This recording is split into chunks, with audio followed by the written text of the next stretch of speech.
시사톡 시시각각. 김윤 국민의힘 중앙선거대책위원회 대변인, 최용선 민주당 중앙선대위 정책본부 부본부장과 함께하겠습니다. 어서 오십시오. 안녕하세요. 저 웃음 나오는데 참느라고요.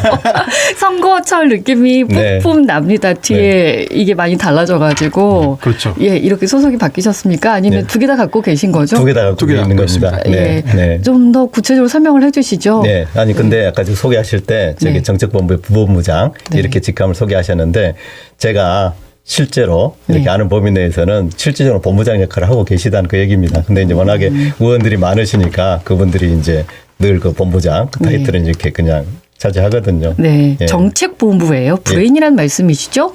그렇죠. 이제 민주당이 이제 지역 발전 공약부터 시작해서 국가 운영에 대한 여러 가지 공약들 이런 것들을 이제 제출을 하는데 그런 것들을 오랜 기간 동안 이제 준비를 해왔고 그런 것들을 이제 국민들에게 알리는 작업을 지금 캠페인 과정에서 하고 있거든요. 네. 그걸 정책본부가 주도해서 하고 있죠. 예.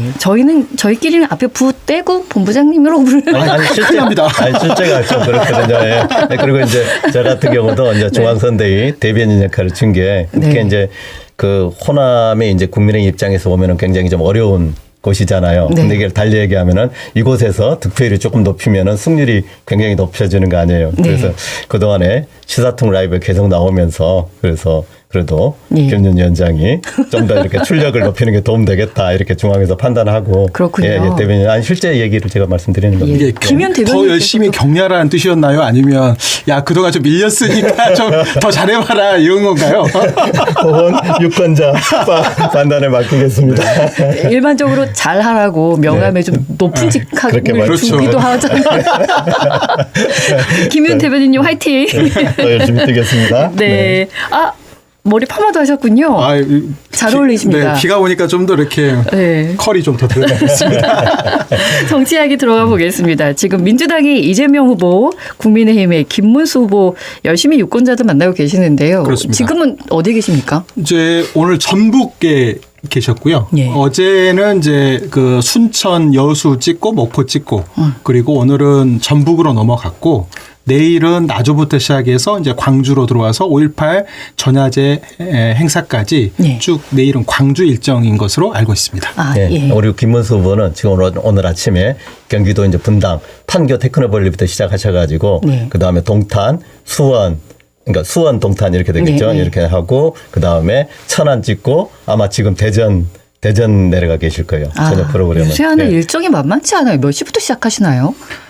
이제 뭐 기본적인 유세 일정이나 이런 것들이야 뭐 아침 뭐 10시, 11시부터 시작하겠지만 그걸 하기 전에 뭐 이제 방송 TV 토론도 준비해야 되고 또 그 지역의 주요한 관계자들하고 또 미팅도 해야 되고 또 여러 가지 또 자료들을 봐야 될 시간도 있고 그러기 때문에요. 각 지역을 돌면서 지금 어떻게 보면 전국의 곳곳을 다 돌아야 되는 상황이기 때문에 이동 시간도 좀 있고 그래서 하루에 이제 집중 유세 같은 경우에는 한 3개에서 4개 이 정도가 적정한 정도 수준으로 보여지고 지금 그렇게 소화하고 있습니다. 여기 아침 7시부터 이제 출근 인사부터 이렇게 시작을 하셨어요. 김문수 후보님은. 그렇군요. 건강 관리도 정말 잘 하셔야겠어요. 그렇습니다. 민주당 이재명 후보에 대한 테러 이야기가 좀 나오고 있어서 이게 뭐 가짜일 수도 있고 진짜일 수도 있으니까 이런 거 무조건 대비는 해야 되는 거 아닙니까? 당연합니다. 지금 사실 우리가 총기에서는 좀 안전한 나라라고 그동안 알려져 있었지만 그 일본도 사실 그런 경우였는데 아베 같은 경우에는 사제총으로 어떻게 보면 저격당해가지고 돌아가시기도 했잖아요.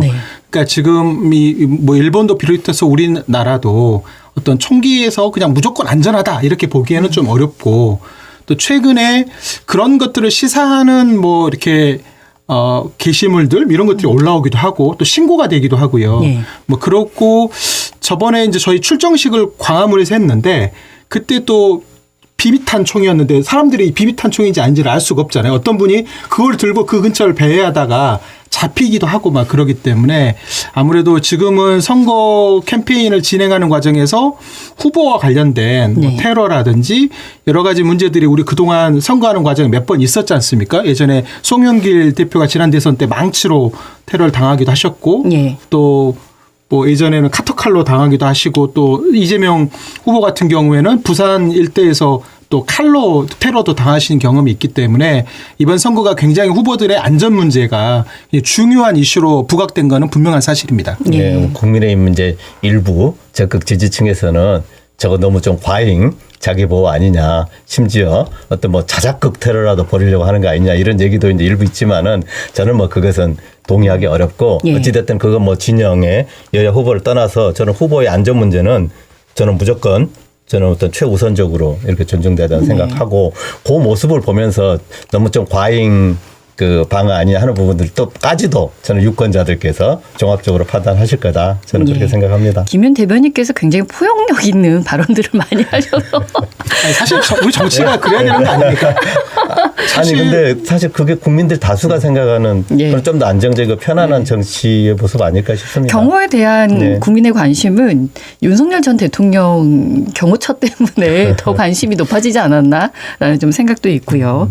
지금 선거 전반적인 평가를 하신다면 지금까지 과정을 어떻게 말씀하시겠습니까? 민주당은 그동안에 우리가 그 스윙 보트 지역이라고 하는데 이게 지지층들이 지지 성향을 이제 자주 바꾸는 그런 지역을 중심으로 원래는 선거에 집중적으로 화력을 집중을 하고 어떻게 보면 굳은 자라고 할 수 있는 것에 대해서는 되게 간과하는 경우가 많았는데 민주당은 첫 시작을 TK 대구 경북에서 시작했고 대구 경북에서 시작해서 부산 경남을 지나서 전남의 동부권을 지나고 지금 남부 일대를 쭉 이렇게 돌고 있거든요. 그러니까 민주당이 그 정도로 지금은 충분한 준비를 가지고 우리가 그동안 열세였던 지역에 대해서도 우리 나름대로 준비했던 공약과 메시지를 가지고 거기에서 유권자들과 지금 만나는 작업들을 초반부에 집중을 했고요. 지금 이제 요거 호남에서 이 5.18 전야제부터 시작을 해서 호남의 유권자들이 또 바라는 기대가 있는 거 아닙니까? 뭐 지역 발전에 대한 공약들, 그다음에 그동안에 풀리지 않았던 여러 가지 현안 문제에 대한 뭔가 나름대로의 비전들을 이제 4기 민주정부에게 기대하는 측면들이 있기 때문에 그런 것들을 지금 경청 투어를 하면서 계속 지금 수렴을 하는 과정이 있고요. 또 그것과 별개로 골목골목 선대위라고 그래서 유세차가 아니라 아주 그냥 의원들, 이른바 셀럽 의원들이 시장과 골목골목에 아주 깊은 곳까지 들어가서 거기서 유권자들을 만나는 저인망식의 지금 어떻게 보면 총력전을 다 펼치고 있기 때문에 민주당으로 보면 그동안에 어떻게 보면 흔들리거나 혹은 좀 이렇게 짜임새 있지 못했던 선거운동이 과거에 있었다고 한다면 이번에는 굉장히 체계적이고 단일 대우를 만들면서 조용히 저희가 목표로 하는 선거 전략대로 좀 움직이고 있다 이렇게 말씀드리겠습니다. 그러니까 우리 국민의 입장에서는 상대적으로 절대적인 열세라고 봐야 됩니다. 우선 그러니까 더불어민주당 같은 경우는 우리 입장에서 보면은 거기가 부러울 정도로 이미 준비와 체계가 완전히 된 상태에서 약간 골목골목 경청 투어 얘기하시는데 얘기는 뭐냐면은 전체가 이미 어느 정도 그림이 돼 있고 이제 디테일까지 나같이 이렇게 파고들어서 이렇게 다 훑겠다. 우리로서는 굉장히 고약한 전술인데 보통 이제 우리가 이제 선거하면 이제 구도, 인물, 이슈 이 3박자를 얘기하는데 그 중에서 제일 큰 비중을 차지하는 게 구도거든요. 근데 우리가 이제 구도 면에서 이게 열세를 지금 아직 면할 수가 없는 거죠. 이게 뭐냐면 이제 윤 대통령의 그 잘못된 비상계엄으로 인해 가지고 탄핵이 이렇게 된 어떤 상황에서 그걸 안고 지금 치러야 되는 그런 어떤 선거인데다가 지금 좀 안타깝지만은 고 윤석열 대통령의 어떤 책임 문제를 명확하게 지금 우리 국민의힘 내부에서 아직까지 깔끔하게 정리 못한 상태로 있는 게 좀 안타깝습니다. 근데 알겠습니다. 이제 큰 흐름으로는 이제 저기 뭐 기존에 뭐 친윤이다, 탄핵 반대다, 찬성이다 이런 걸 떠나서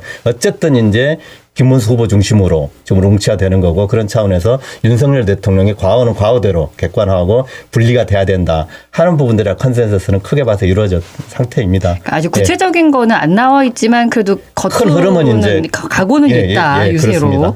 골목골목 선대위 말씀하셨는데 저희 어제 정청래 의원과 인터뷰했거든요.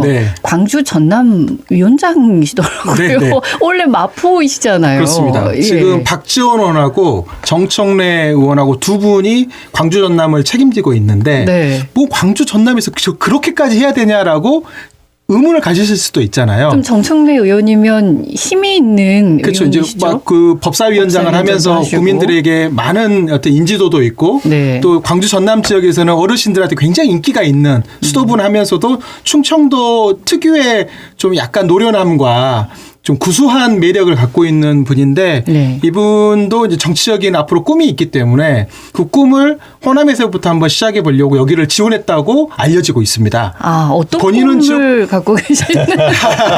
이제 이번에 어찌됐든 네. 그 이재명 후보가 대표직을 내려놓으시면서 이제 대통령이 되고 나면 우리 당으로 보면 임시 전당대회가 열리게 되거든요. 아. 그 전당대회에서 당 대표를 새로 뽑아야 되기 때문에 뭐 그런 걸 염두에 놓고 이제 골목소목 선대위에 손을 드신 분들도 있고 또 내년에 지방선거가 있기 때문에 지방선거에 광역단체장으로 뛰려고 하시는 분들 이런 분들이 각 광역단위별 골목골목 선대위에 네. 응시를 하셔가지고 경쟁률이 굉장히 치열하다고 합니다. 아. 그래서 뭐 대어들이 막 지금 뭐 강원도도 돌아다니고 있고 뭐 경기도 같은 경우에서는 굉장히 인기 있는 분들이 6-7명이 골목골목 선대위를 중심으로 해서 지금 후보가 없는 곳이어도 네. 쭉쭉 저인망으로 훑어가는 그런 선거 전략을 펼치고 있습니다. 지금 대선만이 아니군요. 그러니까 심지어 정청래 의원 같은 경우에는 네. 제가 다른 당임에도 불구하고 네. 이미 저한테도 첩보가 제법 오래전에 잡혔어요.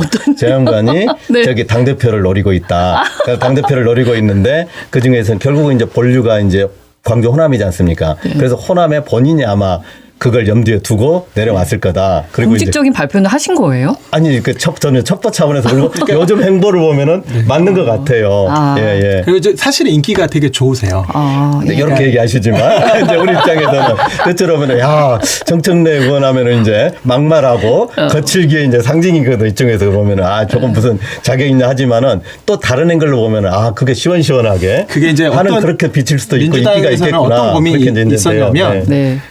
이게 투표율이 굉장히 중요하다. 우리로 보면. 이번에 90% 이상 얻겠다고 하시더라고요. 그건 이제 투표율이 이제 그런 거고요. 예. 투표율도 굉장히 중요하다. 아. 그러니까 호남이 이제 유권자들의 특성이 이게 나는 안 해도 되는 거 아닌가? 이렇게 생각하시는 분들이 생길 수도 있기 때문에 네. 저희는 굉장히 절박한 마음으로 지금은 한 표 한 표를 소중하게 한 땀 한 땀 모으는 그런 작업들로 하려고 하고 있고 또 지난번에 보궐선거의 결과라든지 이런 것들이 우리 민주당의 뭔가 변화를 요구하는 또 유권자들의 심리도 있기 때문에 그런 네. 것들도 이번 대선에 잘 받아들이겠다는 마음으로 이른바 셀럽들이 내려와서 이 전남 광주를 좀 쭉 광범위하게 훑는 작업들을 하고 있고요. 네. 뭐 추미애 의원도 지금 골목골목 선대위의 전체 총괄 상임 선대위원장이신데 네. 지금 내일 지금 광주 전남 일대를 또 돌겠다고 하시는 걸로 보면 네. 광주 전남에 대한 민주당의 관심도 굉장하다. 그래서 여기 있는 국회의원들한테 맡겨놓는 게 아니라 네. 전 당 차원에서 광주 전남 유권자의 마음을 얻기 위해서 최선의 노력을 다하고 있다 이렇게 말씀드리겠습니다. 국민의힘도 아니 근데 저도 이런 말씀드려 국민의힘도 마찬가지거든요. 결국은 그 마지막에는 지금은 이제 굉장히 절대적으로 불리한 상황이지만은 막상 이제 일단 본투표, 실제로는 사전투표라고 하지만 5월 29일부터 투표 시작입니다. 그러니까 이제 기껏해야 지금 14일 정도 이렇게 남았다고 봐야 되는데 이 기간이 일상 시기에는 그렇게 이렇게 충분한 시간이 아닌데 이렇게 격렬하게 지금 이렇게 선거하고 있는 기간에는 14일은 네. 그렇게 짧은 시간이 아닙니다. 얼마든지 큰 변화가 일어날 수 있고 그런다고 했을 때 결국 우리가 이제 합리적으로 기대하는 바는 기존의 경험으로 봤을 때도 박빙 구도까지는 갈 수 있다. 그랬을 때 마지막에 승부처는 어디에 있느냐. 예. 말할 것도 없이 제가 있는 여기 광주 호남에 있다. 예. 여기 한 표는 최소한 2표 이상이 될 거고 그래서 예. 여기 국민의힘도 마찬가지로 예. 투표율을 끌어올리고 전략적으로 여기서 지지를 높이기 위해서 최선을 다하고 있습니다. 예. 감사하네요. 우리 지역에 열심히 해주셔서 TK를 먼저 공작을 했습니다. 민주당이. 네. 아마도 좀 성과가 나오고 있는 느낌이 있고 네. 오늘 오전에 전북 가셨나요? 전주. 네. 저기 이재명 후보. 네. 김상욱 의원도 올라가서 같이 유세를 해주시더군요. 네, 네. 그리고 홍준표 전 시장에게도 여러 가지 좀 긍정적인 신호 메시지를 직접적으로 내주고 계셔서 이재명 후보가 이런 것이 중도층 공략에 뭐 이제는 아예 우리 보수주의다라는 얘기까지 나오고 있어서 이제 그게 잘 뭐 진행되고 이재명 후보는 뭐라 있습니다. 하겠냐면 예. 우리가 보수를 잠식하는 게 아니라 비어 있더라. 아무도 없네. 그래서 저희가 저희까지 거의 커버를 하겠다라는 그런 마음인 거고요. 빈땅에 깃발 꽂았군요. 그러니까 사실 보수냐 진보냐의 문제는 상대적인 문제고 또 성장은 보수고 뭐 분배는 진보다 이런 개념도 무너진 지가 꽤 오래됐습니다.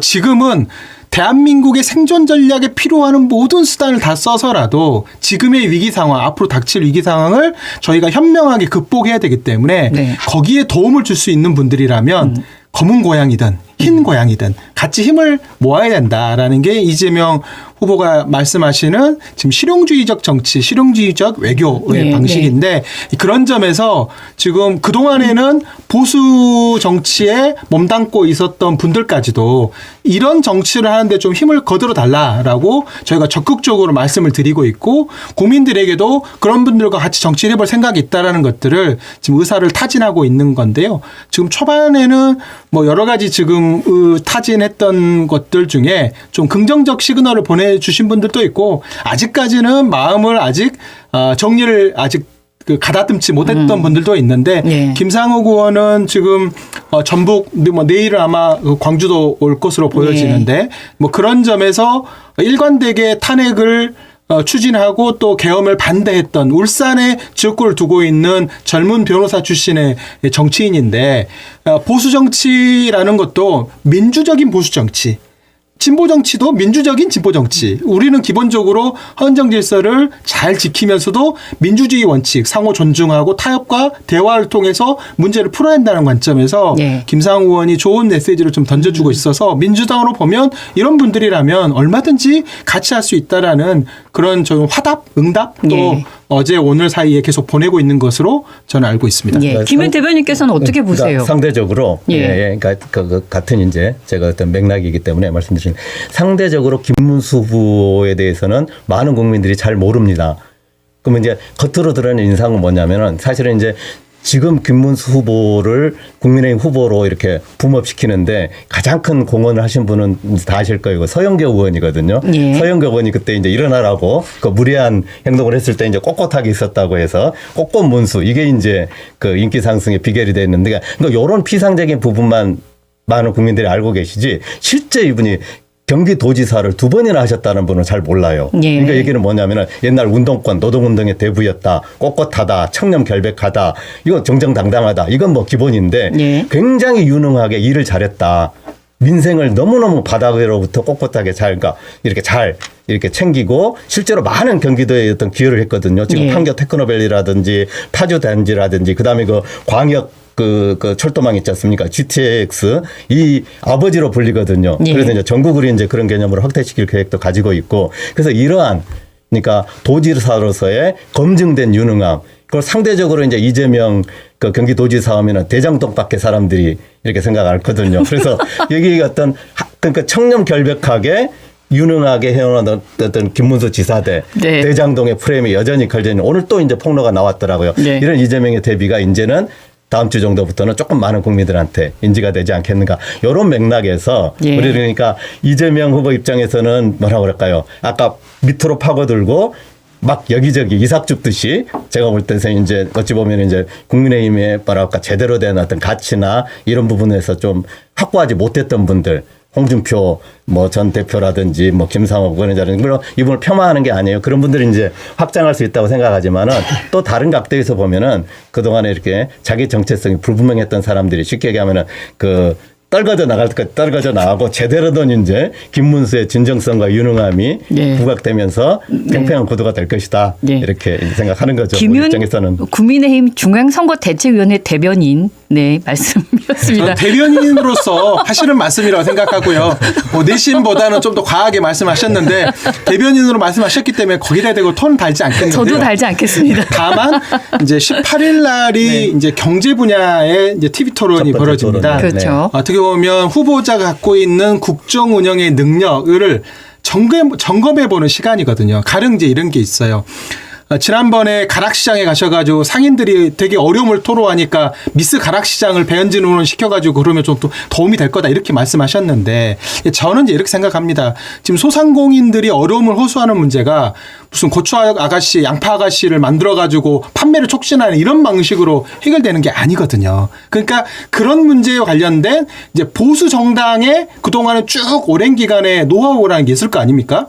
뭐 법인세를 감면하고 뭐 이런 게 결국은 지금 지난 3년 동안에 경기가 그것들을 토대로 활성화되지 않고 오히려 꺼져버린 상황이 닥쳤잖아요. 그러면 그걸 레코드가 지금 다 뺑뺑 돌고 있는 과거의 레코드만 계속 돌릴 게 아니라 변화된 환경에 맞는 그러면 새로운 어떤 전략과 비전을 제시해 주셔야 될 건데 그런 문제에 대해서 민주당은 민주당대로 좀 준비했던 것들을 18일 날 토론을 통해서 충분히 저는 제공할 거고요. 예. 국민의힘도 제발 그 문제와 관련돼서 다시 무슨 과거 지향적인 논쟁의 과정으로 이거를 진흙탕으로 끌고 가봤자 이거는 국민들에게도 볼썽사나운 일이고 또 미래적으로 보더라도 우리 국가를 위해서 바람직하지 않는 일이기 때문에 이 문제를 풀 수 있는 해안 그리고 본인이 갖고 있는 비전 이런 것들을 좀 제시하는 장으로 토론회가 되기를 좀 기대합니다. 당연히 국민의힘 그렇게 돼야죠. 경선 때 보여줬던 그런 모습 말고 말씀하셨던 것처럼 그리고 시대착오적인 발상이었죠. 미스 가락시장 이런 것들을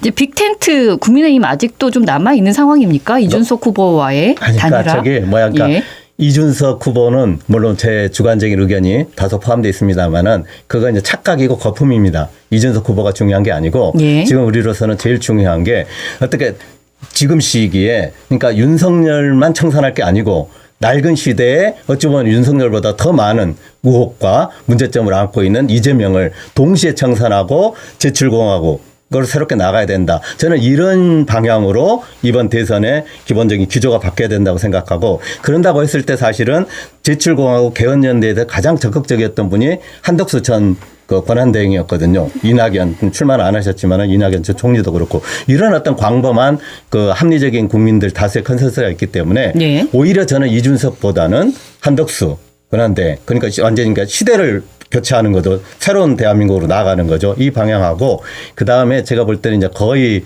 그 합류가 그 조만간 이제 그 예정돼 있는데 사실 그 마지막까지 지금 김문수 후보하고 경쟁했던 한동훈 후보께서 물론 이제 윤석열 전 대통령과의 확실한 단절이 중요하다. 이걸 이제 계속 강조하시면서 아직은 좀 전면적인 합류는 안 하고 계신데 이 합류는 거의 요 주말을 넘기면서 이렇게 국민의힘의 선대위 구성을 좀 말씀해 주시겠어요? 현재 지금 빠져 있는 쪽이 말씀하신 대로 한동훈 전 대표 그다음에 홍준표 후보는 아예 탈당하고 하와이로 도망가가지고 지금 그냥 가셨죠? 가가지고 지금 이렇게 뭐 별로 바람직하지 않는 그런 행위를 내시는데 저는 꼭 이를테면은 그 이쪽 국민의힘 입장에서의 어떤 그 이탈이라기보다도 지금 예를 들면 이재명 후보하고 나누는 말씀이라든지 물론 저는 그게 얼마나 그 신빙성이 있는지는 솔직히 잘 모르겠어요. 언론에 일부 나오는 뭐 총리설이니 이런 부분들이 과연 저 한국 정치를 건강하게 하는 제대로 된 프레임인가 하는 부분들에 대해서는 이번 주말에 그러면 한동훈 전 대표 측과 뭐 이야기가 나올 예정입니까? 이미 얘기가 나오고 있어서 본인이 지금 의사 표시를 하고 있거든요. 좀 더 깔끔하게. 요구사항이 있습니까? 어떤 내용들을 요구하고 방금 있습니까? 말씀드린 거 윤 대통령과의 그 관계를 명확히 하고 내가 좀 전면적으로 되었으면 좋겠다. 이런 의사표시를 공개적으로도 하고 여러 가지 통로를 통해서 하고 있습니다. 될 겁니다. 아마 그렇게. 더 많은 이야기 2부에서 나누도록 하겠습니다. 최용선 민주당 중앙선대위 정책본부 부본부장, 김윤 국민의힘 중앙선거대책위원회 대변인과 1부 마무리 짓겠습니다.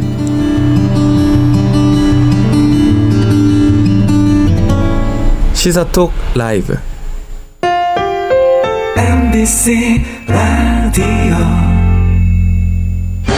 철망이 필요하십니까? 신뢰와 기술력으로 KS 제품을 인정받은 대양철망, KS 낙석보호막, KS 돌망태, 울타리 자재 등 각종 철망을 직접 생산하는 대양철망. 철망은 역시 나주시 삼포면에 위치한 대양철망. 나주 337-4747.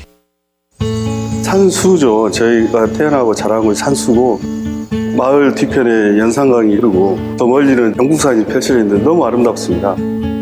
안녕하세요. 이남 작가입니다. 저에게 연산강이라고 하는 부분은 어떻게 보면 삶의 전부라고 할 수 있을 정도로 유년 시절에 봤던 그런 자연 환경, 그것이 어떻게 보면 창작의 뿌리와 근원이 됐고 잘 녹여나 있는 거죠. 이남의 산수극장은 가족과 또 고향에 대한 향수, 제 삶의 터전을 창작화한 공간들을 만들어 놓은 거죠. 감속의 미학, 느름의 미학을 통해서 관람자분들이 바쁘게 사시는데 현대 사회에서 좀 쉼을 얻고 개인의 삶을 생각할 수 있는 그런 시간이 되었으면 하는 생각이 듭니다. 광주 MBC 연중 캠페인 영산강. 이 캠페인은 한전 KPS와 함께합니다. 이곳 무등산 자락에는 전통 남쪽 문인화의 거장 의제 허백년 스님의 삶의 향기와 정신이 스며 있습니다. 서화 동호회인 연진회를 조직해 수많은 화가들을 길러냄으로써 광주가 이양의 도시로 거듭나는데 크게 기여하셨습니다. 춘설원에서 작품 활동을 하면서 농업학교를 세워 농촌 지도자를 길러내셨고 차밭을 일궈서 차문화 보급에 힘썼으며 홍익인간 정신으로 민족이 하나 될 것을 강조하셨습니다. 예술가이자 교육가, 사회운동가이셨던 스님의 활동 속에는 하늘과 땅과 사람을 귀하게 여기는 삼의 사상이 깃들어 있습니다. 이 사상은 무등의 정신, 광주 오울의 정신과 맞닿아 있습니다. 의제 허백년 스님의 얼이 깃든 이곳은 무등산이 품은 소중한 문화유산입니다. 광주 MBC 캠페인 무등산을 사랑하자. 이 캠페인은 SK 브로드밴드와 함께합니다.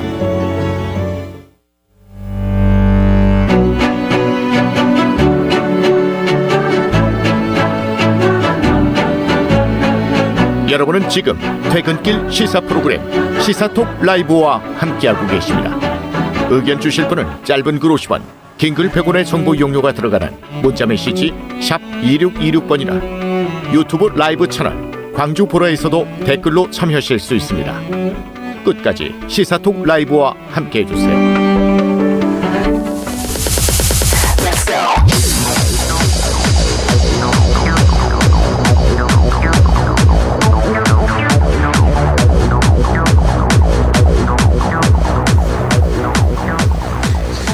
시사톡 라이브 함께하고 계신 지금 시각이 6시 37분 지나고 있습니다. 1부에 이어서 최용선 민주당 중앙선대위 정책본부 부본부장, 김용 국민의힘 중앙선거대책위원회 대변인 두 분과 계속 이야기 이어가겠습니다.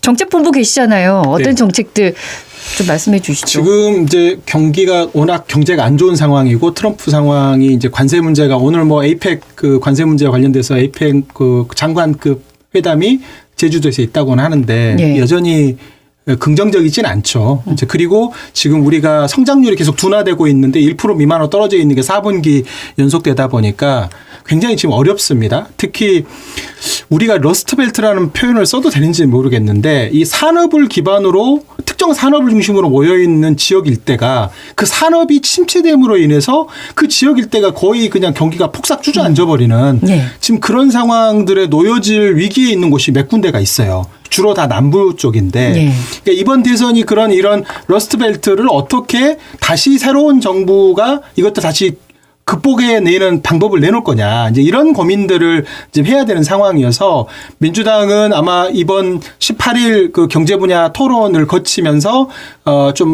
저희가 준비했던 내용들이 일부가 나올 거고요. 네. 다음 주부터는 지역 발전 공약들 또 우리 이제 지역에서 또 선대위에 요구했던 공약들이 좀 있는데 그 중에서 이제 이른바 선별이 된 공약들이 발표되는 과정들을 거칠 거고 또 예. 공약집이 공개가 될 겁니다. 아, 예. 이제 이렇게 되면서 민주당이 그동안에 뭐 우클릭이니 뭐 보수 중심의 어떤 노선 변경이니 이런 걸 가지고 뭐 이렇게 이야기하시는 분들이 좀 있었는데 그 내용들을 보시면 결국은 성장에 포커스가 맞춰져 있구나. 예. 그리고 이 성장 문제를 빠른 시간 내에 어떻게 해결할 것이냐가 되게 중요한 문제이기 때문에 민주당이 오랜 동안 고민했던 내용들을 이제 차근차근 이제 풀어줄 건데요. 예. 이건 이제 후보의 목소리로 듣는 것이 아무래도 더 이렇게 국민들에게 관심을 불러일으킬 수 있기 때문에 네. 지금 민주당은 뭐냐면 선대위에서 하나의 목소리 체계를 유지하는 게 굉장히 중요합니다. 아. 개별적인 의견 다 필요 없습니다. 이 대선의 레이스에서는 이른바 이 히어로는 후보만 돼야 되는 것이고 예. 참모들은 다 입을 닫고 모든 그 공을 후보에게 다 돌리는 이런 과정을 거쳐야 되기 때문에 굉장히 조심스럽게 뭐 지금 관계자발로 나오는 조금만 설왕설래들은 그건 다 무시해도 괜찮고요. 예. 후보의 입에서 나오지 않는 얘기는 아무것도 지금 공약화된 게 아니다라고 보여지고 예. 아마 18일을 중심으로 해서 다음 주가 결국 정책을 놓고 한판 붙는 이제 그렇습니다. 그런 주간으로 전환이 될 겁니다. 예. 우리 국민의힘에서 민주당은 다 계획이 있었군요. 예, 그럼요. 이것과 관련해 가지고는 우리 네. 그 국민의힘의 어떤 그 일관된 어떤 컨센서스가 있고 특히 김문수 후보께서 명확하게 약간 또 유능한 그 이미 검증된 어떤 도지사로서 대한민국을 훌륭하게 경영할 준비가 돼 있기 때문에 기조는 잡혔거든요. 크게 두 가지입니다. 예. 하나는 이건 선명하게 그러니까 이재명 후보 더 나아가서 이제 더불어민주당에서 뭐라고 떠들더라도 중요한 건 말이 아니라 행동입니다. 예, 그런 측면에서 아까 뭐 성장을 얘기한다고 하지만은 그건 레토릭에 불과하고 여전히 이재명 후보의 중심은 퍼주기, 포퓰리즘의 범주를 크게 벗어나고 있지 못합니다. 그래서 우리는 퍼주는 게 아니고 돈을 벌게 하겠다. 쉽게 하면 모든 어떤 성장의 원동력은 사실은 정부가 될 수 없는 거잖아요. 세금 갖고 할 수 있는 게 아니잖아요. 그러면 기업들이 활성화돼야 되는 거고 어떻게 하면 다시 기업의 활력을 불어넣을 것인가 이게 1번이고 그다음에 2번째 새롭게 지금 대한민국 경제가 지금 침체 상태를 벗어나서 도약을 하려면은 국가 그러니까 차원에서 정부 차원에서 집중적인 전략적인 투자가 필요합니다. 예. 이런 차원에서 이제 이미 지금 세계사적인 어떤 미래의 과학 기술의 방향은 AI로 지금 모아지고 있는 거고 AI 과학 기술 강국으로 과연 대한민국이 미국, 중국과 함께하는 3강으로 진입할 수 있을 거냐 없을 거냐 이게 이제 앞으로 미래의 어떤 관건이 된다고 말할 수가 있는데 예. 이 차원에서 뭐가 필요하냐면은 이게 과거에 중화학공업 중심으로 개발을 선도했던 박정희 대통령의 이제 새로운 버전 2가 필요하다. 지금은 중화학공업이 아니라 AI 반도체 그다음에 뭐 원자력 이런 것까지를 포함한 어떤 새로운 전략적인 투자를 어떻게 이끌어 나갈 것인가. 이것은 예. 말이 아니고 해본 사람, 검증된 사람이 잘할 수 있다. 예. 예. 그게 이제 저기 만약에 김문수 후보가 이제 집권하게 된다면은 예. 그건 이제 안철수라고 하는 하나의 비밀 병기가 지금 떴지 않습니까? 같이 저는 새로운 어떤 그 과학 강국, 새로운 성장 동력을 만들어 나갈 수 있을 거다. 예. 예. 이렇게 생각합니다. 김문수 후보는 이제 노동운동가 출신인데 방금 말씀하신 것 중에 하나가 이제 기업 활력을 말씀하셨지 그렇습니다. 않습니까? 예. 그래서 주 노동 52시간제로 완화하겠다는 이 말씀을 하셔서 그거는 우리 일하고 있는 사람들에게는 아주 힘든 일이거든요. 앞뒤가 좀 안 맞지 않나 하는 아니에요. 생각이 그건 뭐냐면 드는데요. 이미 지금 예. 이재명 저기 후보도 얼마 전에 그 삼성의 저기 그 이재용 회장도 만나고 그다음에 이제 그 CEO들 예. 이렇게 만나면서 현실적으로 그러니까 52시간제를 부정하는 게 아니고 특히 이제 반도체 산업 같은 걸 아시지만 그 업무 특성상이 있잖아요. 전체의 총량을 초과하자는 범위 내에서 보통 보면은 그 이렇게 그 기술자들은 엔지니어들은 뭐냐면은 막 몰입해서 일을 했다가 예. 또 이게 상당 기간 이렇게 휴식하면서 재충전했다가 이러거든요. 쉽게 얘기하면은 그 주기가 좀 다른 거죠. 이런 정도의 유연성은 필요하다. 이미 저는 이게 컨센서스가 이루어진 부분이 아닌가 예. 그런 맥락인 거지. 그거 52시간제 기본 취지를 부정하는 건 전혀 아닙니다. 그렇습니까? 예, 그렇습니다. 18일 이후에 이제 결정적인 이야기들이 나오겠군요. 민주당도 그렇고요. 예, 치열하게 붙을 겁니다. 아마. 알겠습니다. 예. 국민의힘의 김용태 비상대책위원장이 윤석열 전 대통령의 탈당을 정중히 권고드린다라고 예. 이제 밝혔는데 윤석열 전 대통령의 반응은 어떻습니까? 그래서 이 말씀까지는 하셨잖아요. 예. 저기 나를 바꿔 가라. 예, 이 말씀을 하셨는데 저는 그건 이제 의리까지 들먹이시면서 하셨는데 저는 선의로 받아들입니다. 그리고 왜냐하면은 본인의 어떤 그 이득을 위해서라도 반드시 대선에서 이겨야 되는 거거든요. 그래서 이 목표가 같다. 근데 이왕 하실 거면은 제 생각은 그렇습니다. 그러니까 나를 바꿔가라면 본인이 누워버리면 되는 거 아닙니까? 예. 예. 누워버리는 게 뭐겠습니까? 자진해서 그냥 부담감을 완전히 다 덜어줘 버리면 되거든요. 예. 탈당해서 뭐라든지 오히려 그 방향으로 스스로 좀 결행을 해 주시는 게 제가 생각할 때는 윤 대통령 본인을 위해서도 그게 더 낫고 우리들한테는 훨씬 더 한결은 가볍게 이렇게 탈피할 수 있는 모멘트 될 것 같다. 자진 이렇게 탈당은 안 생각합니다. 하실까요?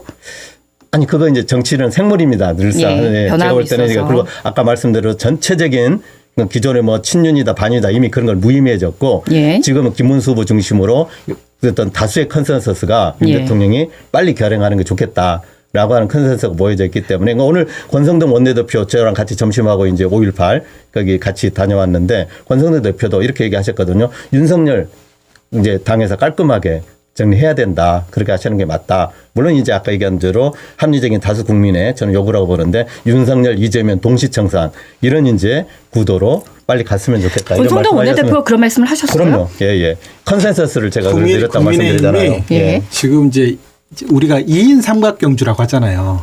호흡을 맞춰가지고 발을 같이 떼야지만이 넘어지지 않고 목표로 하는 곳에 시간은 좀 걸리도록 갈 수 있는데 지금 방향도 다르고 2인 삼각경주를 안 해본 것 같아요. 마음이 어떤 사람은 엄청 급하고 어떤 사람은 느긋한 거예요.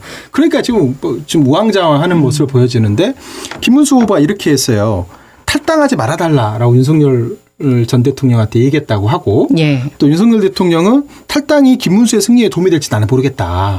그 뭐냐면 적극적인 이른바 태극기 우파나 윤석열 전 대통령을 지지했던 그 지지층들이 본인이 탈당시키거나 탈당하게 되면 떨어져 나가는 거 아니냐라고 인식하고 있는지도 모르겠어요. 예. 그러다 보니까 국민의힘 내부에서 선거를 치르고 싶은 사람들은 빨리 옛날 박근혜 대통령 쫓아냈던 것처럼 아니 계엄을 해가지고 헌법을 유린해서 헌법재판소에서 이른바 직을 날려버린 사람이 뭐 당에 지금 계속 있어봤자 도움이 안 된다라고 판단하는 분들을 빨리 덜어내고 뭔가 새로운 이제 이야기를 가지고 미래 얘기를 가지고 해보고 싶은 사람들이 있고 네. 또 한편에서는 저 나가면 이거 나 그동안 지지했던 사람도 떨어져 나가는 거 아닌가라고 생각하는 사람도 있고 야 뭐가 문제야라고 생각하는 사람도 있고 여러 사람들이 지금 국민의힘에 혼재돼 있잖아요. 네.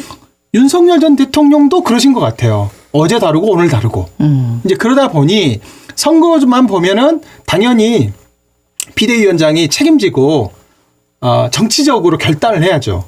예. 정중히 권고하는 게 아니라 당의 이름으로 철퇴를 내려야죠. 그래야 국민의힘 내부에서 반발하는 사람들의 이야기들을 좀 다시 수렴을 시킬 수가 있을 것으로 보여지는데 지금 그런 것들이 정리가 안 되고 각자가 다 생각하는 방향이 다른 얘기들을 지금 쏟아내고 있다 보니 이제 아무래도 국민의힘 내부에서는 아직도 하나의 목소리 원보이스 체계가 안 만들어지고 예. 윤석열 전 대통령 처리하는 문제만으로도 이게 아직도 하세월 보내고 있다 보니까 예. 조선일보, 중앙일보, 동아일보가 속이 터져 죽나 봐요. 막 계속 그 기사를 써대고 막 칼럼을 써대면서 훈수를 두는데 이게 잘 안 먹히고 있는 거로 보여집니다. 여기 이제 아마 이제 5월 18일 아까 저게 경제 분야의 본 토론이 시작되기 전 정도까지는 어느 정도 깔끔하게 이 문제가 마무리될 거라고 기대하고 있고 그 방향으로 모두가 지금 노력하고 있다. 이 정도 말씀을 제가 드릴 수 있습니다. 이거는 이제 이런 거잖아요. 내가 나가느냐 아니면 나가게 하느냐. 지금 서로에게 떠넘기고 있는 식으로 보이고. 그건 이미 국면이 지났어요. 아까 말씀드린 대로 윤 네. 대통령도 저기 바보 아니시잖아요. 그러니까 뭐냐면 아까 말씀드린 어떻게든 대선 승리에 예. 절실한 이해관계가 이렇게 걸려 있는 거고 그래서 대선 승리에 본인이 물러나야 된다라는 것에 대해서는 이미 본인도 다 이미 정리를 하고 계세요. 탈당하고 출당하고 좀 다릅니까? 그게 왜 그러냐면 예. 이번 대선이 목표가 아니기 때문에 그렇습니다. 지금 국민의힘 내부에서 이 주장을 하시는 분들의 상당 정도는 이 이후에 벌어질 전당대회 당권을 놓고 다시 한번 붙어야 되기 때문에 예. 이게 잦은 탈당이냐 출당이냐에 따라서 네. 이 정치적 명분을 누가 쥐느냐가 딱 결판이 나거든요. 예. 그러니까 지금 윤석열 전 대통령은 나는 출당될지언정 내 발로는 걸어나가지 않겠다라는 얘기를 지금 분명히 하고 있는 거예요. 네. 그 말은 뭔 말이냐면 야 너희들이 책임질 거면 니들이 알아서 해. 나는 몰라. 예. 그 대신에 이 대선 끝나고 나면 난 다시 또 내가 또 나를 지지하는 사람들을 끌어모으는 정치적 행보를 할 거야라는 게 저는 물밑에 좀 숨겨져 있는 게 아닌가 이렇게 생각합니다. 어디까지는 이제 좀 예. 가정적인 얘기를 하신 거고요. 제가 볼 때는 좀 더 그보다는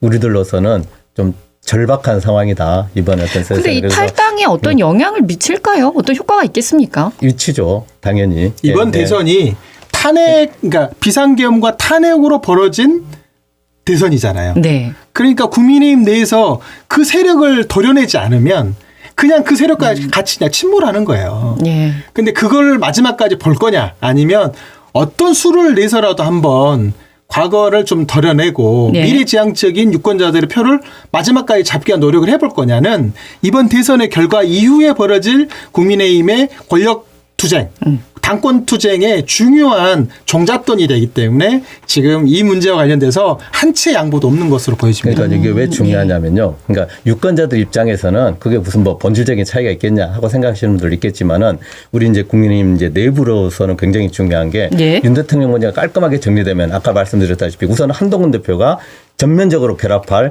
명분과 조건이 딱 갖춰지는 거죠. 그러니까 쉽게 가면 전투력이 배가가 되는 거예요. 이쪽에 이제 결집도가 높아지고 그리고 아까 말씀드려도 한덕수 전 권한대행이라든지 더 나아가서 이낙연 총리까지 이렇게 포함하는 그리고 이준석 지금 이제 후보는 말할 것도 없고 이래서 큰 차원의 말 그대로 그러니까 어떤 그 정략적 차원의 그런 어떤 그 공학적 차원의 빅텐트가 아니고 예. 저야말로 대한민국의 이제 미래를 거는 새로운 하나의 패러다임이 만들어질 수 있다. 이것 때문에 이제 저희들은 깔끔하게 이 정리가 좀 돼야 된다. 그리고 예. 가속도가 붙을 거다. 이번 주말에 정리가 되면 이렇게 예. 예측합니다. 이런 이야기가 나오고 있어서 여쭤보겠습니다.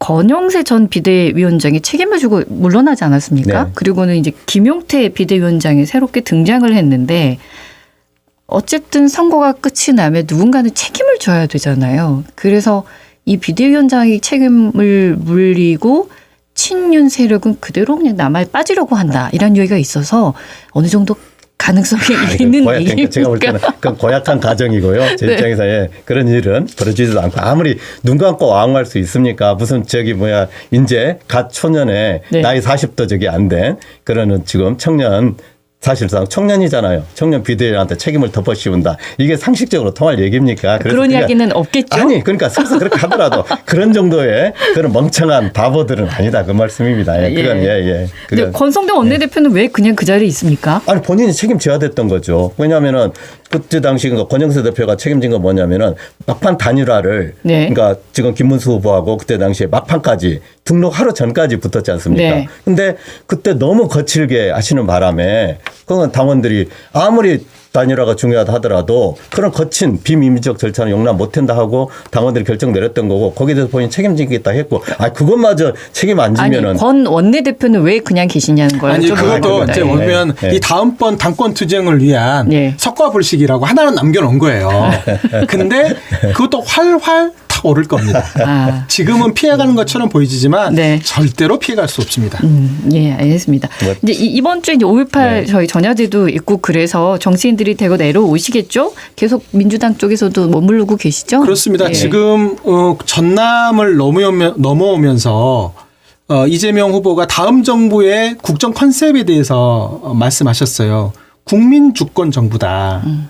그러니까 지금 5.18과 이번에 비상계엄을 통해서 이 국민들로부터 권력이 나오고 국민들이 헌법을 지켜내고 이 국민들이 지켜준 권력을 다시 가지고 위임된 권력을 잘 행사하는 것이 이 다음 정부의 숙제다라는 거를 이재명 후보가 전남에 온 계기에 그 발언을 한 것이 결국은 5.18 전야제, 5.18 행사까지 염두에 놓고 저는 그 메시지를 던졌다고 생각하거든요. 그런 이야기들이 아마 내일 정도면 또 다시 또 이렇게 확장된 이야기들이 좀 나오지 않을까 이렇게 조심스럽게 예상해 봅니다. 예, 5.18과 관련해서 국민의힘에서는 어떤 입장 있습니까? 당연히 있죠. 그러니까 사실상 이제 제가 대변인으로서 제가 말씀드린 국민의힘이 지금 광주 민주화운동의 계승자가 된 거고 오히려 지금 입법 독재를 넘어서서 완전히 민주공화국을 파쇼 국가로 지금 사실상 만들려고 하는 사법부까지 장악하려고 하는 행정부를 장악하고 이런 부분들에 대해서 맞서 싸우는 오히려 이제 제2민주화운동의 횃불을 좀 높이 들게 됐다 이렇게 말씀드릴 수 있습니다. 국힘의 중앙선거대책위원회 대변인의 말씀이어서 그냥 듣고 있으려고 하였으나 5.18을 계승한 것은 그것은 정말 아닌 것 같습니다. 5월 27일 마지막까지 전남도청에서 지키고자 했던 민주화의 가치를 국민 주권 시대를 만드는 사기 민주정부로 민주당이 잘 보답할 수 있는 정치의 내용들을 보여드리겠습니다. 예, 우리 대한민국의 민주의 꽃을 피운 위대한 국민성? 우리 전국에 다 퍼져나왔으면 좋겠고요. 그 희생이 헛되지 않았으면 싶습니다. 오늘 두 분 말씀 감사합니다. 최용선 민주당 중앙선대위 정책본부 부본부장 그리고 김윤 국민의힘 중앙선거대책위원회 대변인과 함께했습니다. 고맙습니다. 감사합니다. 언제 어디서나 내 손 안의 뉴스. 광주 MBC 뉴스 유튜브 구독으로 함께하세요.